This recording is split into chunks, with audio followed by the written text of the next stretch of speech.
he went 1 for 3 off me this year with hitting one, the highest, hardest home run I think I've ever seen. He hit the thing straight up, 117 miles per hour, you know. Here we go. The great Matthew Boyd from the Guardians joining us right now on FT. Good to see you, man. How's everything? It's going good. It's going good, man. How you guys doing?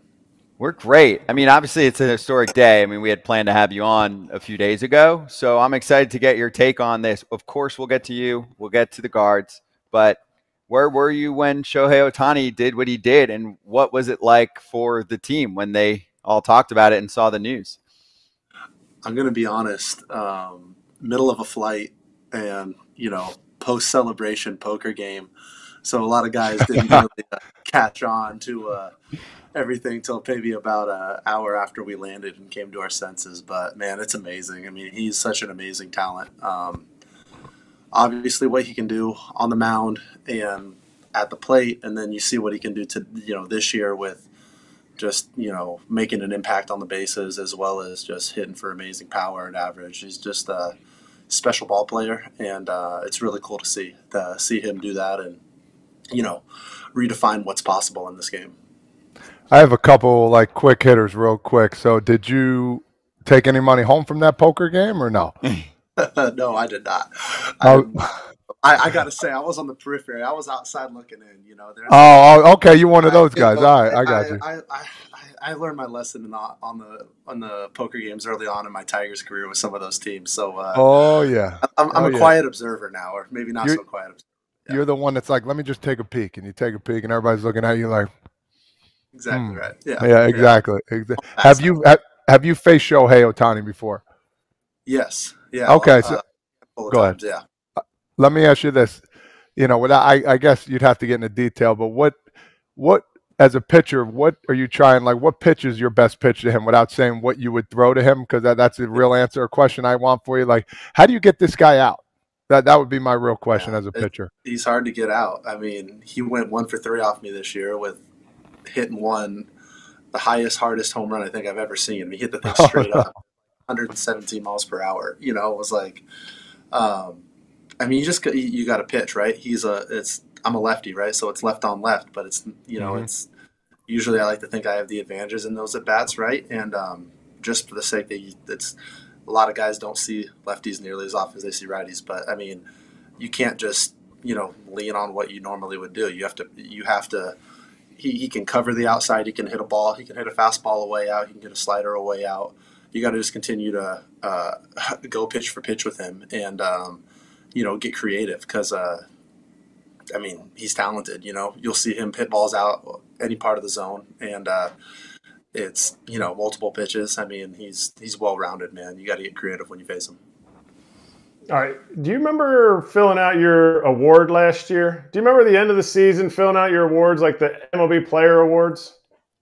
Yeah, gosh, vaguely. I think I was in a thing at that time, but yeah, what you got? Do you know who you voted for as Player of the Year? Like the best Major League Baseball Players Awards is what we're talking about. Yeah. The Player of the Year. Over both leagues. Do you remember? The Player's Choice, by the way, just for anyone. Player's Choice. I'm sorry. Yeah, that's what they call them. I got to say, I can't remember, but I will say this. If it was Shohei, I saw the most amazing thing last year when he went doubleheader against us, CG in the first game, and then I think he hit 2 bombs in the second game, single-handedly beat us, you know, over the course of 2 games in one day. So I wouldn't be surprised if I put him. But why? Do you have what I put on there? No, I don't, because it's anonymous. You hand it in and they don't. But I had this argument at the end of the season when we did the Players' Choice Awards. We announced them on here. And you active players, chose Ronald Acuna as the Player of the Year over Shohei Ohtani. And I had this argument with every player. So now we're going to fast forward. He didn't pitch this year, so his life is super easy. All he's done is won 50-50. Can you solidify it right now for us as a current active player in the big leagues? Shohei Ohtani is the best player in the game right now? Yes or no? I mean, yeah, he is. I mean, you can't argue that. It's like, I don't want to do a disservice to anybody else out there who's doing that. I mean, who would be the top who would be the top three? I'm on the spot right now. Well, here, yeah, bring us all in here for a sec, Gab. So this is interesting. It's a good call here from Kratz. So the part that makes the Players' Choice Award Player of the Year so interesting is it's including everyone. We usually talk AL and NL, right? So in the American League this year, early on, Gunnar Henderson was involved. Now it's Judge and it's Witt. And most people have looked at it as Judge won. He's playing center field. He's also having a borderline historic season. And Witt too. There is an argument from some about Witt's insane defense and what he's done with the Royals, right? Other side, it's Ohtani. There's been some others like Ketel Marte, etc., but it's really Ohtani and Francisco Lindor, who's day-to-day right now with an injury, but he's been sick. And again, you're dealing with a shortstop here who's playing every day at a defensive position that's elite in the game. So anyway, not who's the best player in the sport, Kratz. I'm going to correct you. Who is having the best season? Who is the player of the year this year in Major League Baseball when everyone votes? It's a good call. You can put Jose Ramirez in there too. He's your teammate. Jose Ramirez is almost 40-40, so those are your five. Yeah, Jose's amazing. Jose's I mean, I'm biased because I'm in AL Central, and I think he's got like a 290 average with like a 1,000 OPS off me in his career. He's one of the hardest outs in the league, and every year he just posts. He does everything, so I'm biased to that. I mean, I think what Shohei's doing is amazing. I mean, how long was Mookie out for this year too? Like too long. Yeah, he was early. Yeah, he was an early candidate. I mean, Shohei was doing. And you have Freddie, and that's a really good lineup top to bottom. But like, he was doing a lot of things. Pete, it's hard. I gotta go Shohei. And that's no knock on Judge. I mean, what he does night out, it's equally impressive. I'd say probably both those guys. Bobby Witt's an amazing talent. I'm not trying to give any, bulletin board material for anybody here. That's fair. I mean, Francisco Lindor, obviously, I haven't been paying much attention to the National League, but he can play all facets of the game. Bobby Witt's really good, man. I mean, his defense is amazing. His at-bats are amazing. He's always a threat to steal as well. It's like you can't go wrong with any of those guys. But what Shohei is doing this year,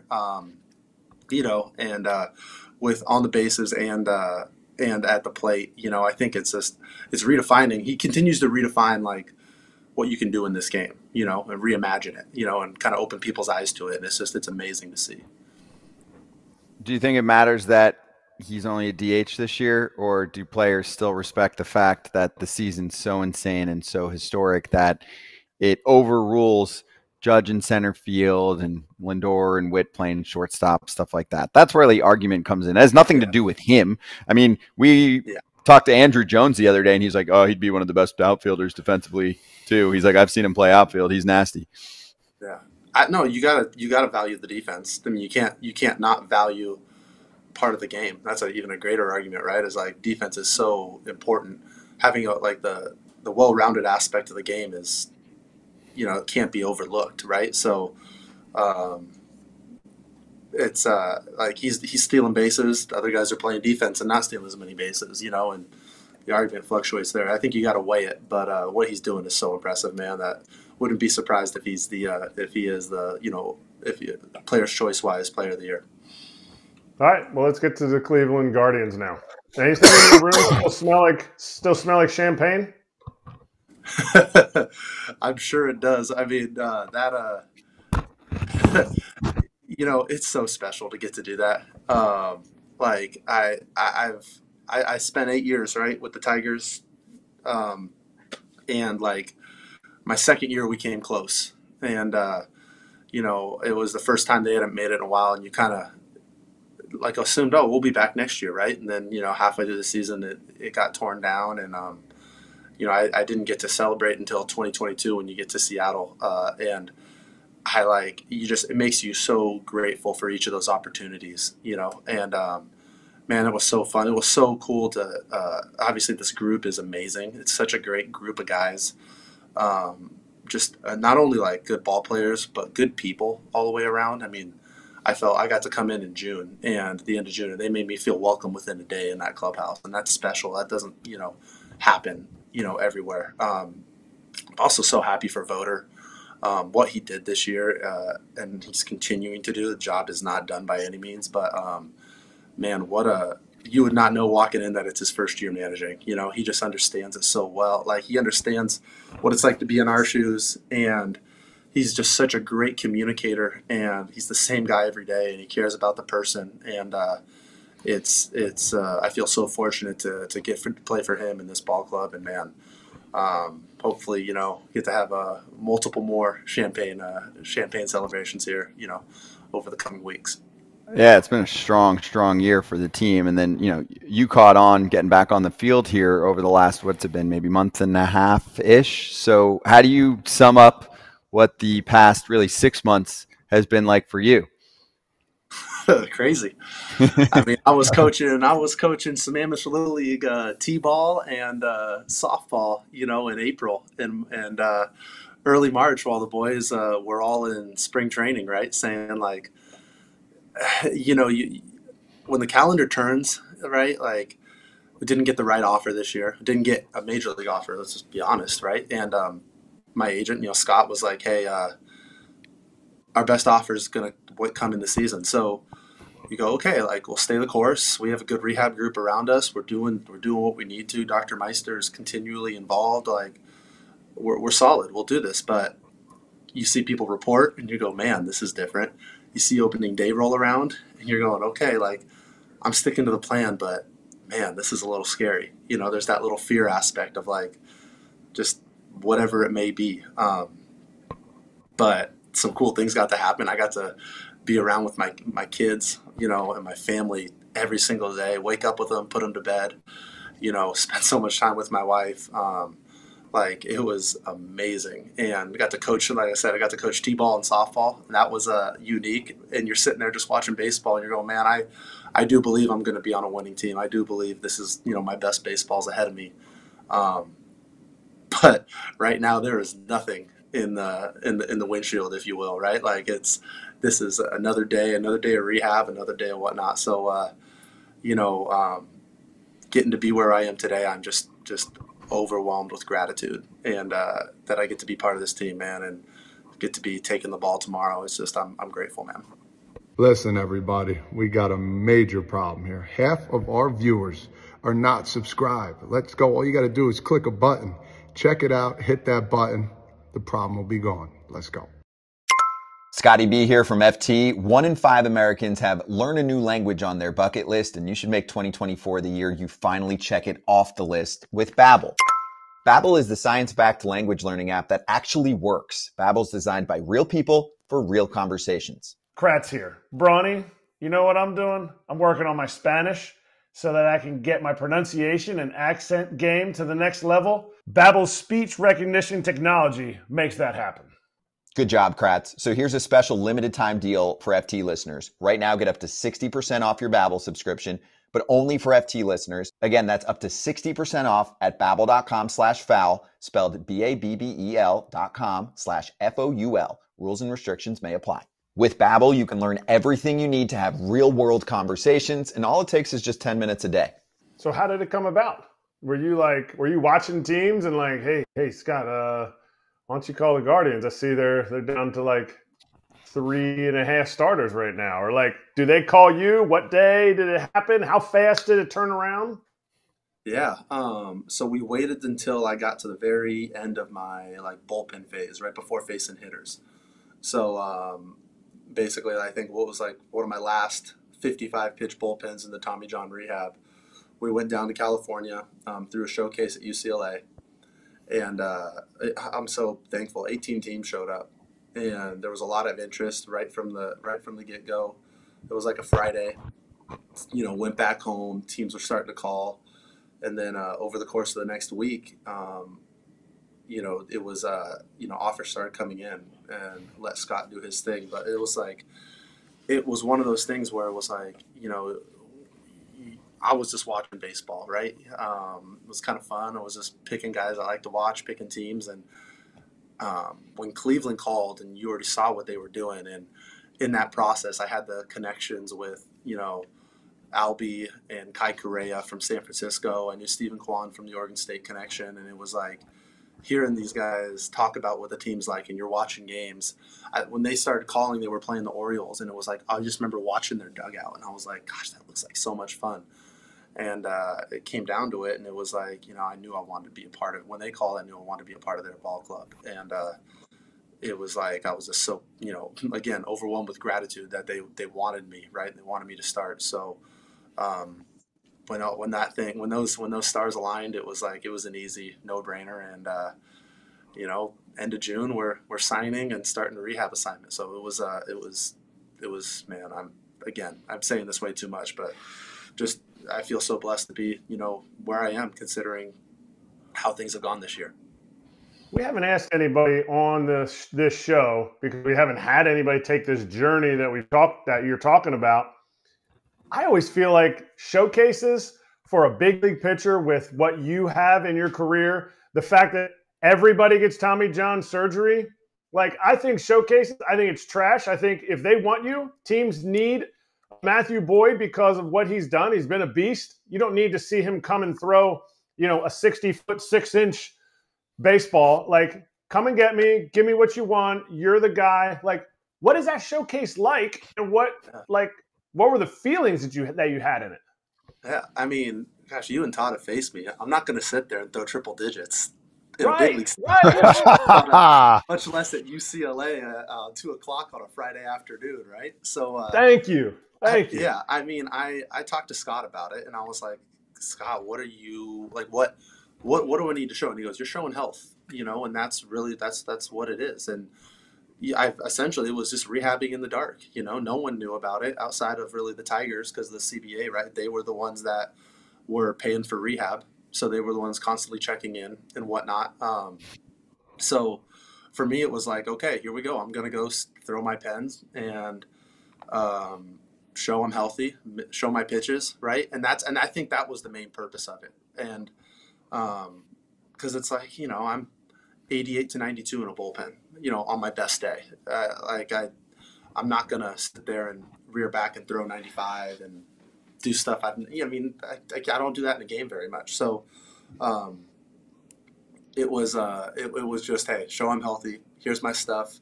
And just kind of trusting in that, knowing that, like, hey, if a team doesn't like me because of that, it's probably not a good fit, right? Because that's what I'm going to go do. I'm going to go fill up the zone. I'm going to change speeds, and I'm going to pitch. That's kind of my calling card. It's not outstuffing you in the zone, right? Outstuffing you with a fastball, like, lighting up the gun. It's just pitching. So it was just trusting that process and that too, because it was nerve-wracking. My heart got going when, I felt like I was in high school again. Like, scouts are showing up, and it was like, college, and I'm like, man, you're warming up for a game and people are putting a radar gun and video cameras on you. I was like, this is, wow, I'm used, this is weird. This is getting my heart going. I'm used to pitching in stadiums and whatnot. So yeah, it was different. Cool experience though. Little tidbit here. I think I got my last ever triple off you. There wasn't many of them.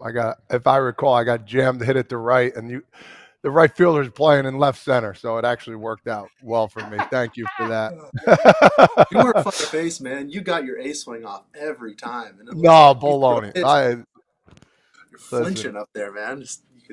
Hey, I'm just so glad you said that. Kratzy's he's about to throw up. Anyway, I want to talk a little about Tigers a little bit. Tarek Skubal. I mean, this guy has been unbelievable. Talk about his journey and what how good this lefty is. He's so good, man.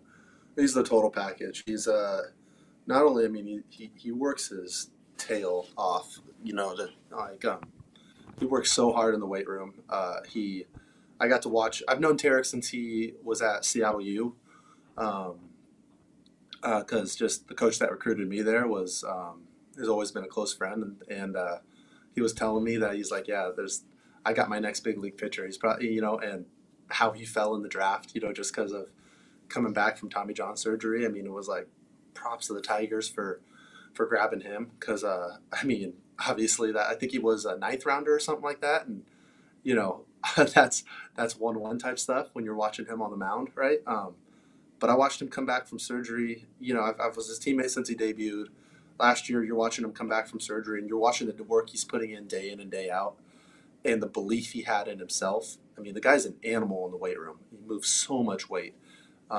he gets after it. And then you see him go about his craft and his work. And it was just kind of that thing where it was like just the momentum you felt was just building. It's like, you know what he's going to do when he gets the ball back in his hand, and it's going to be special. And he is, man, just watching him do his thing this year has been really so cool. So happy for him. Great teammate, great guy, and it couldn't be happening to a better person. So, man, I'm so happy for him. Matt, I appreciate it. Appreciate you coming on here, but I got to give you the stats so that you know you absolutely dominated Todd. He has a triple, a homer, and he's 2 for 17 off of you. So you dominated it. What's his slugging? We're not. Yeah, tell me. His slugging? Well, I didn't know we needed slugging. I didn't know we needed. He called me up, man. And I love hitting lefties too. That's embarrassing. God bless it. Let's 412, 412 slug, 412 slug, 118, 211 was his on base. You owned him. Domination. I got to say, it didn't feel like that. Those White Sox teams are like early on were not fun to face with Avasale and Abreu and Melky. Yep. No, they were good. I remember one time Saltalamacchia said, "Hey man, we haven't shown him a curveball yet. Let's throw this." And in my mind, I'm thinking about your barrel path and thinking about that curve. I'm like, that's my 4th pitch at 70 miles per hour. This guy could put his foot down, wait, readjust, and then swing. Oh man! And it was one of those like days where the game didn't start till like 8:45 in Chicago. And I know, Joe, you hit this ball 700 feet straight up in the air. And I looked at Castellanos and I looked at Salty, and I remember they were both looking at me like, "You're going to catch this." And I was like, absolutely not. I was just thankful the thing didn't hit the Xfinity sign in left field. Oh my goodness, dude! No, you were hard. You were tough to face. That's bro. great. You're too kind. I think Kratzy, I think you got me. I think you got me at. Yep, you know. Ew, man, that's not right. He was waiting. There's a big league show. We don't talk about the minor leagues, even though it's like all my highlights. Dang it! He is our minor league legend, so he's here. But Matthew, always awesome catching up with you, man. Great to see you. Happy to see you back in the bigs and on a team that's going to play some playoff baseball. So good luck. We'll be watching. We'll catch you again soon. Okay. Thank you guys. Thanks for having me on. Be sure to like and subscribe for more content. We're back here every weekday, all year long, so do not miss an episode. The videos are coming in all day. Here's another video you might enjoy. Baseball the way it should be covered.